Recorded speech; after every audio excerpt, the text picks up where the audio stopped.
Bismillahirrahmanirrahim class. Today's topic of discussion is the dietary factors which are important in the development or in the management of osteoporosis. बिस्मिल्लाहिर्रहमानिर्रहीम okay ma'am. Okay सबसे पहले हम बात करेंगे calcium की। जो calcium है ये एक माइक्रो न्यूट्रिएंट है। हमें इसके लास्ट सेमेस्टर में कंटेम्परेरी न्यूट्रिशन में मैंने कुछ ग्रुप्स को असाइनमेंट भी दी थी। और जब हम कैल्शियम की बात करते हैं तो बॉडी में इसके बहुत सारे रोल हैं। ना सिर्फ ब्लड क्लॉटिंग का ये एक इम्पॉर्टेंट फैक्टर है, उसके अलावा जो हमारे हार्ट मसल्स हैं उनके अंदर भी ये उनके रिदमिक कॉन्ट्रैक्शन में कैल्शियम का रोल है। हमारे स्केलेटल मसल की कॉन्ट्रैक्शन में कैल्शियम का रोल है। इसके अलावा जो है बहुत सारे और एंजाइम के फंक्शन में, रेगुलेशन में कैल्शियम का रोल है। लेकिन जो सबसे ज़्यादा कैल्शियम को हम स्टडी करते हैं, उस पर रिसर्च है, वो उसका ऑस्टियोपोरोसिस यानी बोन हेल्थ से रिलेटेड रोल है। तो जो कैल्शियम बोन हेल्थ ऑस्टियोपोरोसिस में नेगेटिव बैलेंस क्रिएट करती है। डेट मीन्स कि जितनी आपकी डाइटरी इनटेक बेहतर है कैल्शियम के हवाले से, उतना जो है वो आपकी हड्डियां मजबूत होती हैं और ऑस्टियोपोरोसिस के चांसेस बढ़ जाते हैं। अब आपका जो कैल्शियम बैलेंस है बॉडी के अंदर, कैल्शियम की क्या क्वांटिटी है ये डिपेंड करती है कि ओवरऑल जो है ओवरऑल आपकी डाइट में कितना कैल्शियम कंटेंट है। और जब हम बात करते हैं डाइटरी फैक्टर्स की तो उसके बाद हम बार बार मैंने आपको ये एग्जांपल दी है कि सबसे इम्पोर्टेंट जो है वो है कि आपकी गट हेल्थ कैसी है। जितना डाइटरी इनटेक आप किसी भी न्यूट्रिएंट का ले रहे हो, आया वो एब्जॉर्ब हो रहा है बॉडी में या नहीं हो रहा, और उसके अलावा फिर वो यूटिलाइज हो रहा है कि नहीं हो रहा। अगर आपको याद हो तो मैंने आपको एक टर्म बताई थी, बायो अवेलेबिलिटी। ठीक है, बायो अवेलेबिलिटी से मुराद ये है कि आप डाइट में जो चीज ले रहे हो वो आपकी गट में या इंटेस्टाइन में जाके कितनी एब्जॉर्ब हो रही है, यानी नंबर वन उसकी एब्जॉर्प्शन कैसी है, और सेकेंडली कि उसकी यूटिलाइजेशन कितनी है। जितनी एब्जॉर्ब हुई थी क्या वो उन कामों में यूटिलाइज भी हो रही है, जैसे कि बोन हेल्थ के लिए या जो है आपकी बाकी बोन हेल्थ के लिए है या टिश्यू के लिए है या कॉन्ट्रैक्शन के लिए, यानी जो जो उसके डेस्टाइन्ड फंक्शन थे वो परफॉर्म कर रहा है कि नहीं कर रहा। अच्छा, अगर जितना ज़्यादा जो है एक प्री मेनोपॉजल वुमेन के अंदर जितना बेहतर कैल्शियम इंटेक है या वो सारे न्यूट्रिएंट्स उसकी डाइट में मौजूद हैं जो उसकी हड्डियों के लिए ज़रूरी हैं, उतना ज़्यादा चांसेस हैं कि जब पोस्ट मेनोपॉजल स्टेज में वो औरत जाएगी तो उसकी हड्डियों का जो बोन मैस लॉस है, जो वो हड्डियां कमज़ोर होना है और जो मैस ओवरऑल कम हो रहा है, उतने चांसेस कम है। आया उसके अंदर भी एस्ट्रोजन की कमी है, जो एस्ट्रोजन के बेनिफिट्स हैं बोन हेल्थ के लिए वो उसको नहीं मिल रहे, लेकिन इसके बावजूद जो है वो उसका जो लॉस, अगर हमने लास्ट लेक्चर में उसका जो ग्राफ में पढ़ा था कि 2 to 5% per year bone loss होता है फीमेल्स के अंदर, तो जो वो 2 to 5% है वो 2% के करीब करीब रहेगा, 5% तक नहीं जाएगा अगर जब उसकी अर्ली स्टेजेस ऑफ लाइफ में उसकी डाइटरी इनटेक बेहतर थी उन सारे न्यूट्रिएंट्स की जो बोन हेल्थ के लिए ज़रूरी हैं, जिसमें हमने सबसे पहले डिस्कस किया है कैल्शियम। सेकेंडली जो है, I am sorry for this red lines, I don't know how to undo them. Secondly हम बात करेंगे फॉस्फोरस की। अब फॉस्फोरस का हड्डियां भुरनी शुरू होती हैं जब ऑस्टियोपोरोसिस है कि भुरना या खुरना हड्डियों का।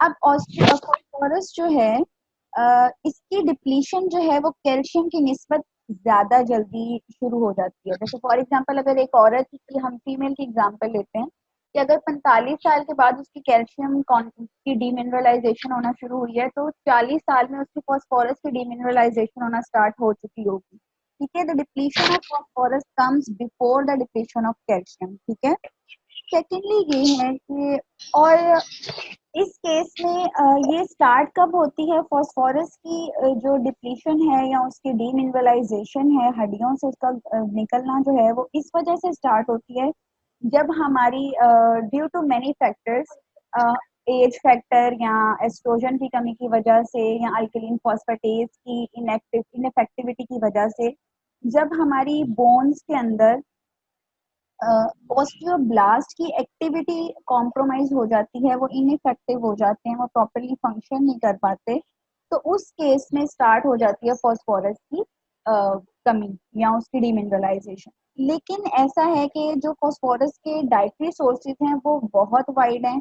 वो हमें प्लांट सोर्सेज में से भी ऑलमोस्ट हर तरह की सब्जी से मिल रहा है, वो हमें गोश्त के सोर्सेज से मिल रहा है, गोश्त है, अंडा है, वो हमें दूध से मिल रहा है। लेकिन इस वजह से ज्यादा इसकी कमी एक नॉर्मल अडल्ट में नहीं होती, ठीक है। इसलिए हमें इसके लिए बहुत ज्यादा हम इसको कंसर्न नहीं होते when we talk about bone health, ठीक है। नेक्स्ट जो है,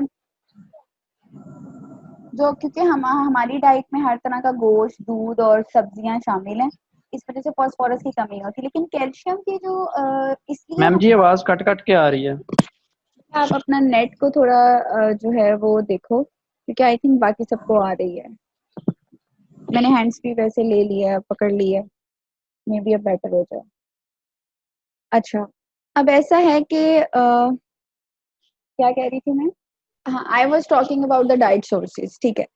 फॉस्फोरस के डाइट सोर्सेज बहुत ज्यादा हैं। अब हम कैल्शियम को ज्यादा इंपॉर्टेंस इसलिए देते हैं, एक तो उसके सोर्सेज जो हैं वो दूध है, डेयरी है और कुछ वेजिटेबल्स में है। लेकिन वेजिटेबल्स में आपको पता है कि फाइटेट्स, फाइबर की वजह से फाइटेट्स वगैरह प्रेजेंट होते हैं, और बहुत सारे फैक्टर्स हैं जो कैल्शियम की एब्जॉर्प्शन के साथ लिंक होते हैं, इंटरफेयर करते हैं, और इस वजह से हम उसको ज्यादा इंपॉर्टेंस देते हैं। क्योंकि अगर हम कैल्शियम के सोर्सेज को आयरन के सोर्सेज के साथ लें तो ये एब्जॉर्ब नहीं होता, जिंक के सोर्सेज के साथ लें तो ये एब्जॉर्ब नहीं होता। इटसेल्फ फॉस्फोरस जो है वो भी कैल्शियम के साथ compete करता है एब्जॉर्प्शन में। और अगर फाइबर आपकी डाइट में इसके आप इसके साथ कंज्यूम कर रहे हो, जैसे अक्सर कॉमन एक मिस्टेक है हमारी बहुत ज्यादा सोसाइटी में है कि हम दूध के अंदर इसबगोल का छिलका लेके जो है वो पीना जो है वो प्रेफर करते हैं लोग। लेकिन उससे ना तो हमें फाइबर का उतना फायदा होता है और ना हमें हमारा कैल्शियम भी बाइंड हो जाता है। तो बेटर है कि उसको पानी में कंज्यूम किया जाए। विटामिन डी, मैम दही में जो इसबगोल का छिलका डालकर यूज करते हैं वो भी ठीक नहीं है। वो इसलिए करते हैं जब हमें बहुत सारे डाइजेस्टिव प्रॉब्लम्स होते हैं, तो उस टाइम पे हम उसको इसलिए कंज्यूम नहीं कर रहे कि हमें सिर्फ फाइबर का फायदा हो या हमें सिर्फ कैल्शियम मिले। अगर आप सिर्फ इसलिए दही में छिलका ले रहे हो कि अगर किसी को डायरिया या कॉन्स्टिपेशन है तो उस टाइम पे वो इफेक्टिव है। लेकिन अगर आपकी ये रेगुलर प्रैक्टिस है तो ऑब्वियसली वो आपके कैल्शियम को बाइंड जो है वो कर रहा है और उसको नुकसान पहुंचा रहा है, ठीक है। जस्टिफाइड? Yes ma'am.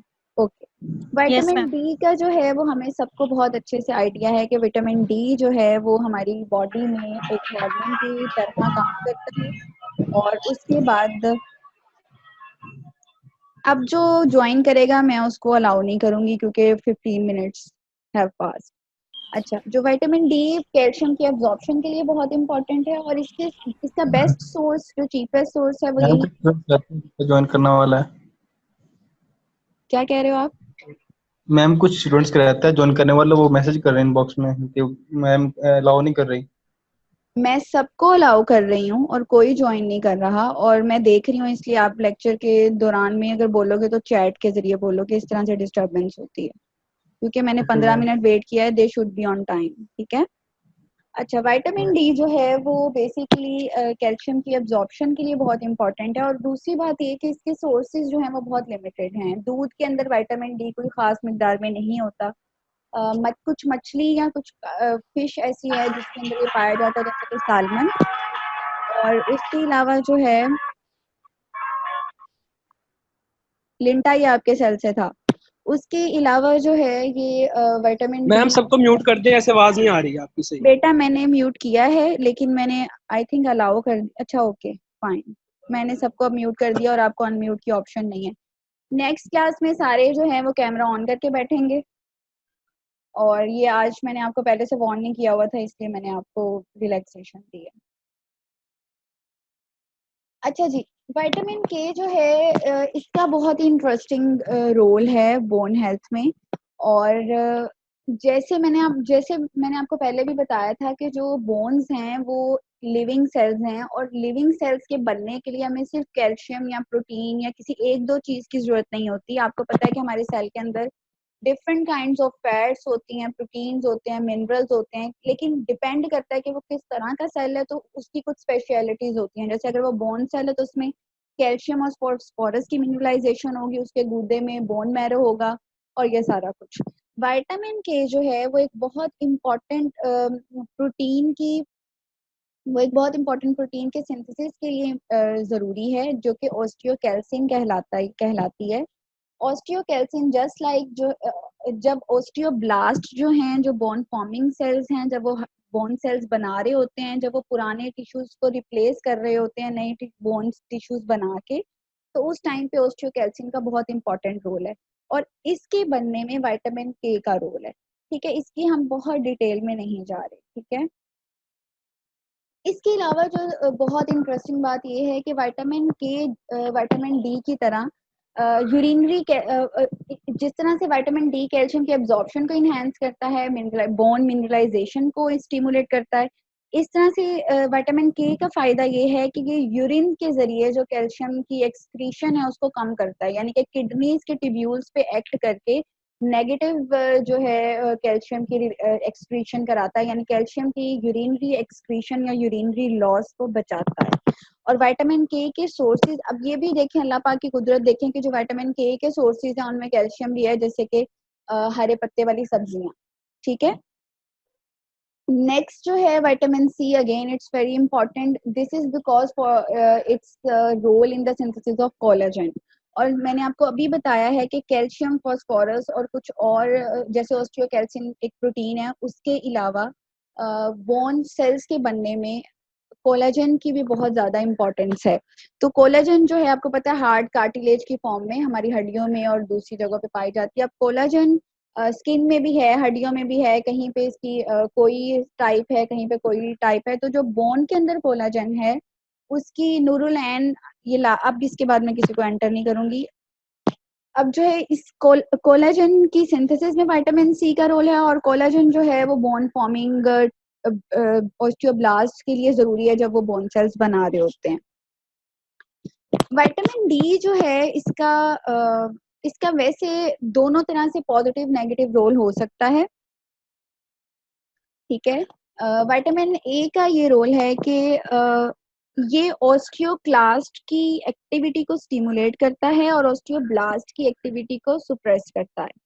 अब अगर आपको याद हो, लास्ट लेक्चर में मैंने आपको बताया था कि बोन रीमॉडलिंग क्या है। बोन रीमॉडलिंग, और मैंने आपको ये भी बताया था कि थ्रू आउट द लाइफ हमारी जो बोन ओल्ड टिश्यूज हैं बोन्स के, वो रिप्लेस होते हैं न्यू टिश्यूज के साथ। ठीक है, अब वो जो रिप्लेसमेंट है यही बोन रीमॉडलिंग या बोन रिजॉर्प्शन का प्रोसेस कहलाता है। अब उसके लिए जरूरी है कि ऑस्टियोक्लास्ट यानी कि जो डिसॉल्व कर रहे हैं, जो बोन सेल्स को, पुराने सेल्स को तोड़ रहे हैं, वो भी एक्टिव हों और जो नए सेल्स बन रहे हैं वो भी एक्टिव हों। अब विटामिन ए जो है ये उस हवाले से हमारे लिए इम्पोर्टेंट है कि ये ऑस्टियोक्लास्ट की एक्टिविटी को रेगुलेट करता है, इसलिए इसकी किसी हद तक एक्टिविटी या किसी हद तक इसका रोल बहुत ज़रूरी है। लेकिन इसकी एक्सेस जो है विटामिन ए की वो इसलिए नुकसानदायक हो सकता है कि ये ओवर स्टिमुलेशन कर दे ऑस्टियोक्लास्ट को और हमारी जितनी रिक्वायरमेंट थी बोन को तोड़ के रिप्लेस करने की, उससे ज़्यादा बोन सेल्स टूट जाएं और उतना ज़्यादा ऑस्टियोब्लास्ट काम ना कर सकें इसकी वजह से। इसके अलावा इसका नुकसान ये हो सकता है अगर इसकी ओवरडोज में हो, ऑब्वियसली अगर ओवरडोज में हो तो उसका नुकसान ये होगा कि विटामिन ए जो है विटामिन डी की रोल, उसकी एक्टिविटी को भी सुप्रेस कर सकता है, उसमें इंटरफेरेंस कॉज कर सकता है।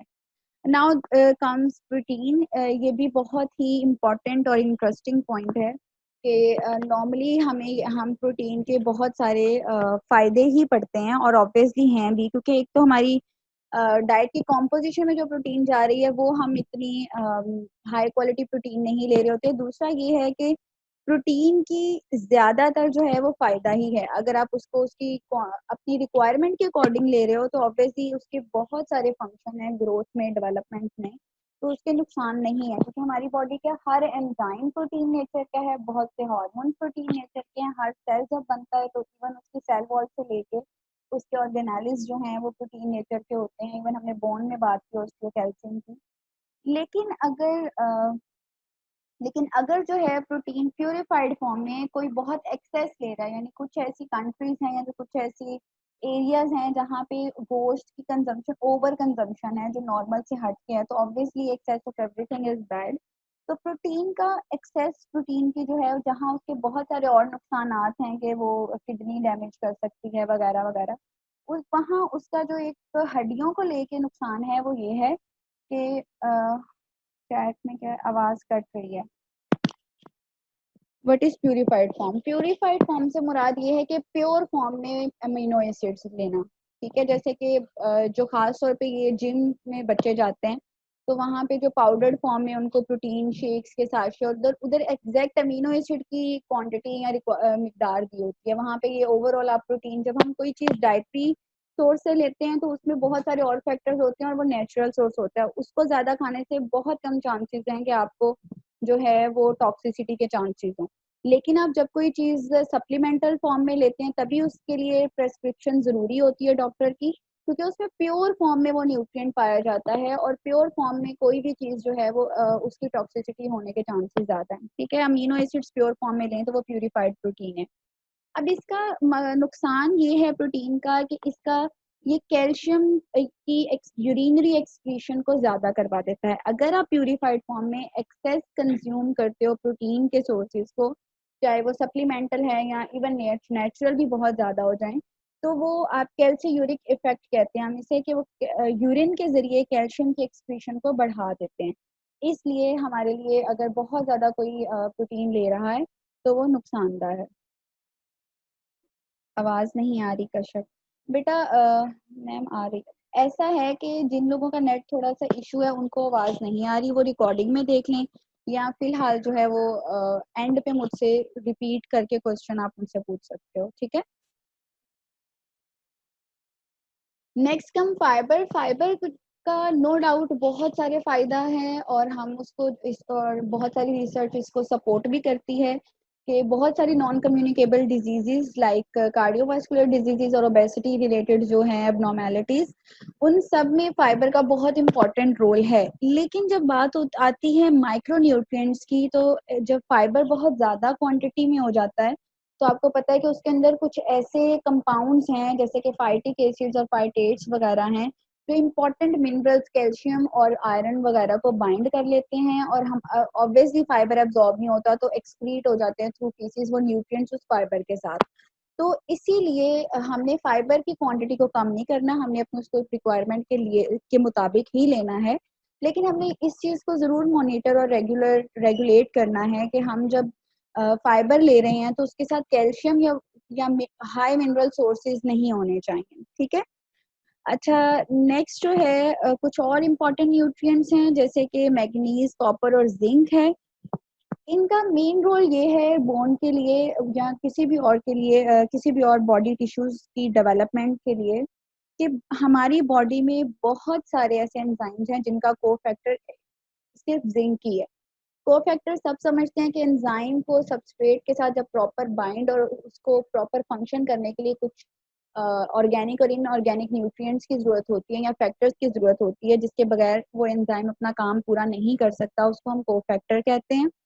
तो जिंक जो है वो अप टू मैं इसको अगर गलत नहीं कह रही तो नियरली 200 प्लस शायद है जो जिन जिन एंजाइम्स का कोफैक्टर जिंक ही है, लेकिन I am not sure about the value, ठीक है। अब जिस तरह से अल्कोहल की मॉडरेट कंजम्पशन का हम हार्ट डिजीजेस में हमने पढ़ा था कि मॉडरेट कंजम्पशन अगर हो तो फायदेमंद है अल्कोहल, लेकिन एक्सेस अगर है तो अल्कोहल सीवीडीज की तरफ भी लेके जाती है। उसी तरह से जो अगर अल्कोहल की मॉडरेट कंजम्पशन इसलिए फ़ायदेमंद है कि ये हमारी बॉडी के अंदर कुछ कंपाउंड्स को एस्ट्रोन या एस्ट्रोजन डेरिवेटिव्स में कन्वर्ट करती है और एस्ट्रोजन का जो बोन हेल्थ में इम्पॉर्टेंट रोल है हम लास्ट लेक्चर में डिस्कस कर चुके हैं, ठीक है। लेकिन अगर बहुत ज़्यादा अब्यूज्ड अल्कोहल कंजम्पशन है किसी की तो उसके अंदर ऑस्टियोपोरोसिस के चांसेस बढ़ जाते हैं। ऑब्वियसली बीइंग मुस्लिम इसको ये फॉरबिडन है और उसकी बहुत डेफिनेटली बहुत सारी रीजंस होंगी। अब एक इंटरेस्टिंग फैक्ट ये है कि आपकी बॉडी के अंदर जब आप कुछ भी खाते हो तो मैंने आपको पहले भी बताया हुआ है कि जो आपकी लार्ज इंटेस्टाइन में या स्मॉल में जो माइक्रोबायोटा है आपकी गट के अंदर, वो आपकी शॉर्ट चेन फैटी एसिड्स की फर्मेंटेशन करता है और उसको अल्कोहलिक और ऑर्गेनिक एसिड्स में कन्वर्ट करता है, जैसे एथेनॉल वगैरह बनती है। तो उतनी क्वांटिटी में तभी जब हम ज़्यादा खाना खाते हैं तो उसके बाद हमें गनूदगी महसूस होती है, ठीक है। तो उस केस में जो है वो, एक सेकेंड, आवाज एक बार लीव करके ज्वाइन। हाँ जी, कोई इशू नहीं है, जिसको इशू जो इस तरह से है वो आप लीव कर, जिन्होंने पहले से ज्वाइन किया है वो अगर लीव करके आ रहे हैं किसी वजह से तो ऑब्वियसली मैं उसको अलाउ करूंगी। बोन मेटाबॉलिज्म क्या है बेटा? बोन मेटाबॉलिज्म से मुराद ये है कि जो ये सब कुछ हो रहा है, हड्डियों का बनना टूटना, चाहे वो हमारी किसी फॉर एग्जांपल अल्कोहल की अब्यूज की वजह से डीमिनरलाइजेशन हो रही है, या कल जैसे हमने बात की थी पैराथायरॉयड हार्मोन की एक्सेस की वजह से डीमिनरलाइजेशन हो रही है, या विटामिन डी की वजह से मिनरलाइजेशन हो रही है, यानी पॉजिटिव नेगेटिव सारा कुछ हमने पढ़ा है। कैटाबॉलिज्म एनाबॉलिज्म सब कुछ मेटाबॉलिज्म है। तो बोन के अंदर जो जो एक्टिविटी हो रही है वो बोन मेटाबॉलिज्म है, ठीक है। नेक्स्ट जो है वो है फाइटोएस्ट्रोजेंस। फाइटोएस्ट्रोजेंस जैसे फाइटोस्टिरोल्स हैं जो कि प्लांट बेस्ड कोलेस्ट्रॉल जिन्हें हम कहते हैं, उसी तरह फाइटोएस्ट्रोजेंस हैं। फाइटोएस्ट्रोजेंस बेसिकली प्लांट सोर्सेज से जो हमें एस्ट्रोजन लाइक कंपाउंड्स मिलते हैं उन्हें हम फाइटोएस्ट्रोजेंस कहते हैं। और let me check the chat, थोड़ा स्लो पढ़ाइए। एस्ट्रोन रिपीट कर दें, ओके। हाँ जी बेटा, एंड्रोस्टेनिडायोन जो है ये हमारी बॉडी में कंपाउंड है जिसको अल्कोहल की मॉडरेट कंजम्पशन अगर है तो वो अल्कोहलिक कंपाउंड्स जो हैं उसको कन्वर्ट करते हैं एस्ट्रोजन लाइक कंपाउंड्स में। एस्ट्रोजन लाइक कंपाउंड्स जो है वो हमारी बॉडी के लिए हमारी बोन हेल्थ में पॉजिटिव जो मिनरलाइजेशन के प्रोसेस को तेज करते हैं। अच्छा, अभी अगर कट जाती है जो क्लास तो हम इसको दोबारा से स्टार्ट करेंगे, ठीक।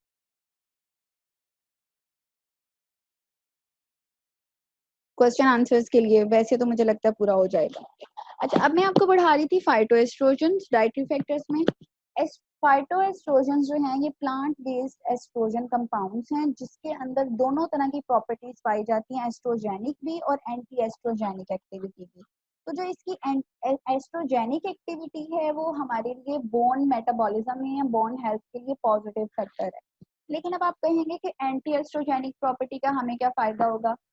अब बहुत सारे, खास तौर पे जो फीमेल की बॉडी में कैंसर्स डेवलप होते हैं, बहुत सारे कैंसर जैसे ओवेरियन है, यूट्राइन है, इसकी रीजन ये होती है कि आपकी बॉडी में एस्ट्रोजन की जो सिंथेसिस है वो ओवर है।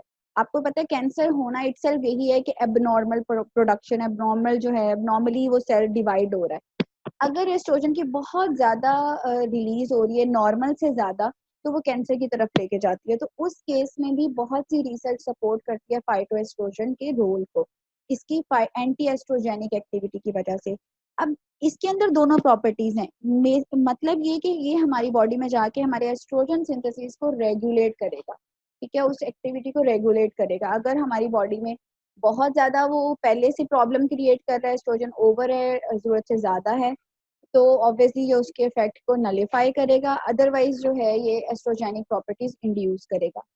अब जो ये भी मिसकंसेप्शन है, जो एस्ट्रोजन है नो डाउट ये फीमेल्स का फीमेल हार्मोन, सेक्स हार्मोन है और ये ज्यादा उन्हीं में रिलीज होता है। लेकिन आई am sorry तुबा Ikram, you can not join the class at this time, ठीक है। लेकिन इसका जो है वो क्या कह रही थी मैं, bone formation is decreased in people who abuse alcohol. Obviously बेटा, obviously ठीक कह रहे हो आप। अच्छा, इसके जो सोर्सेज हैं वो स्प्राउट्स, बीन्स और सोयाबीन्स हैं और आजकल फलियां जिन्हें हम बोलते हैं, आजकल ये काफी सारी आजकल के मौसम में अवेलेबल हैं। सोडियम और कैफीन जो है इनका एक्सेस, इसकी कंजम्पशन भी बहुत ज्यादा नुकसानदा है क्योंकि ये भी यूरिनरी कैल्शियम एक्सक्रीशन और थ्रू स्वेटिंग भी इवन जो है वो कैल्शियम और मिनरल्स की एक्सक्रीशन को बढ़ा देते हैं।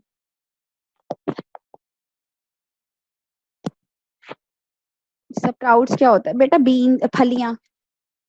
अगर आप गूगल पे सर्च करो, जो फलियां होती हैं हमारे यहाँ कॉमन नहीं है, लेकिन जो फॉरेन कंट्रीज हैं ज्यादातर, इवन हमारे पाकिस्तान में बड़ी सुपरमार्केट्स में स्प्राउट्स मिलते हैं। जो बीन्स होते हैं जब इनमें से वो थोड़े थोड़े निकल जाती हैं प्लांटलेट से, मैं एग्जैक्ट उसको फलियां ही कहना चाह रही हूँ, स्प्राउट्स उन्हें बोलते हैं। ओके, जो मेडिकल थेरेपीज फॉर ऑस्टियोपोरोसिस हैं इनको हमने डिटेल में नहीं करना, लेकिन ये है कि इसको हमने एक दफ़ा हमें बीइंग न्यूट्रिशनिस्ट और डाइटिशियन हमें आइडिया होना चाहिए कि ऑस्टियोपोरोसिस के लिए मेडिकल कौन-कौन सी ट्रीटमेंट्स या डॉक्टर्स कौन-कौन सी जो रिकमेंडेशंस हैं वो करते हैं, क्योंकि इनमें से कुछ ऐसी हैं जो हम भी उनको रिकमेंड कर सकते हैं। अब सबसे पहले जो है वो एस्ट्रोजन रिप्लेसमेंट थेरेपी है, जो कि फूड एंड ड्रग एडमिनिस्ट्रेशन से अप्रूव्ड है और ये ज़्यादातर फीमेल्स में दी जाती है और इसलिए दी जाती है ये ज़रूरी नहीं है कि आफ्टर मेनोपॉज़ल वुमेन को ही दें, ज़्यादातर उनमें ही दी जाती है जब उनके अंदर सेक्स हार्मोन की प्रोडक्शन कम हो जाती है आफ्टर 40 और 50 इयर्स ऑफ एज।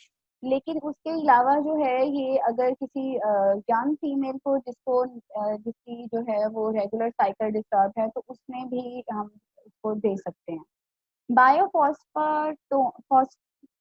जो हैं ये ऑस्टियोक्लास्ट की एक्टिविटी को रोकता है। ये वो it's a class of drug और medicines which aims on the suppression of activity of osteoclast and it is also approved by FDA.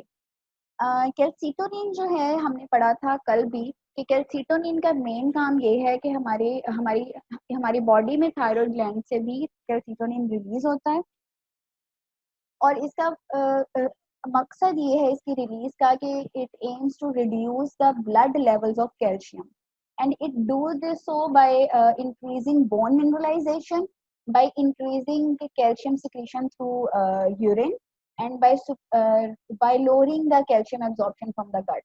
ये जो दो लास्ट फैक्टर्स है इससे आपने कंफ्यूज नहीं होना कि ये तो हमें नुकसान पहुंचाएंगे, लेकिन आप क्योंकि हमारी बॉडी में हर चीज एक नॉर्मल लेवल में होनी चाहिए, ना हमें किसी चीज की ज्यादा फायदामंद है ना ही कमी, तो इसलिए रेगुलेट करना बहुत जरूरी है। अगर ब्लड में बहुत ज्यादा हो जाएगा, बोन मिनरलाइजेशन भी कंप्लीट है, तो वो आपको पता है सॉफ्ट टिश्यूज में जाके उसमें क्रिस्टलाइजेशन कर सकता है, उसको हार्ड कर सकता है। इसलिए कैल्सीटोनिन हार्मोन्स डिफरेंट सोर्सेज से लेके उन हार्मोन्स को मेडिसिन की फॉर्म में जो है वो रिकमेंड किया जाता है। अकॉर्डिंग टू रिसर्च जो ह्यूमन कैल्सीटोनिन है यानी जो हमारी बॉडी में कैल्सीटोनिन रिलीज होता है उससे ज्यादा इफेक्टिव वो कैल्सीटोनिन है जो साल्मन यानी उस फिश की बॉडी से रिलीज होता है। ठीक है, again I am sorry for this red lines, मुझे नहीं पता ये कैसे आई हैं। इसके अलावा जो है वो है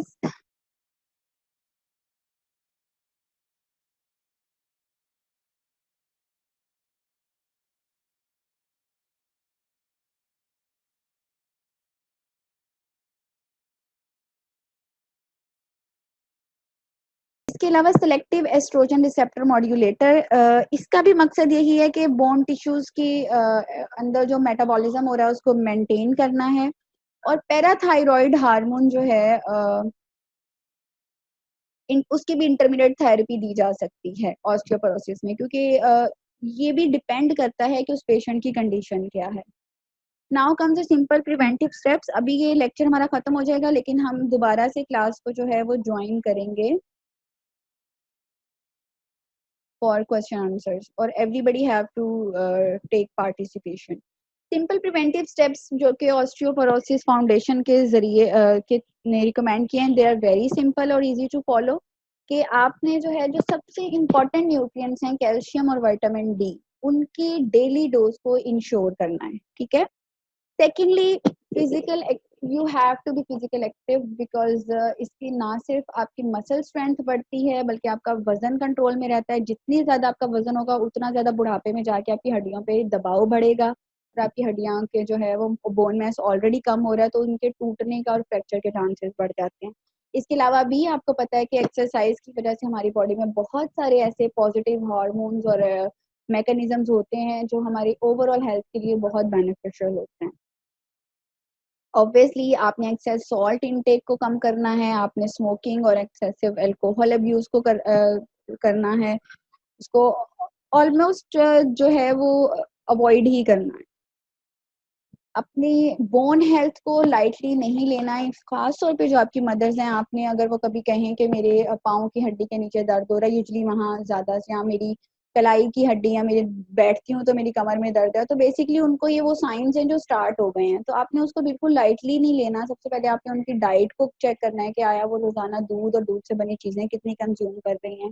वो वेजिटेबल्स को रॉ फॉर्म में कितना ले रही हैं, और फिर आपने उनके चेकअप पे भी इंसिस्ट करना है। ज़रूरी नहीं है कि जब ऑस्टियोपोरोसिस हो और उनको 1000 mg की गोली खानी पड़े, आप उसको उससे पहले डायग्नोसिव स्टेज में जो है प्रिवेंटिव स्टेज में ही उसको मेंटेन कर सकते हैं, ठीक है।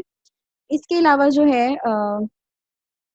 बोन डेंसिटी टेस्ट जो हमने लास्ट लेक्चर में डेक्सा पढ़ा था, और उसको आप उसको करवाएं। और मैंने शायद आपको कल के लेक्चर में भी कहा था कि अगर कोई फार्मास्यूटिकल कंपनी के साथ किसी का कोई लिंक है या कुछ इस तरह से कोई करवा सकता है, तो हम साइवाल में ज़रूर कोशिश करेंगे कि हम इसको थोड़ा सा डेक्सा या कोई भी ऐसा बोन BMD फाइंड करने की इंस्ट्रूमेंट को हम प्रैक्टिस में ला सकें।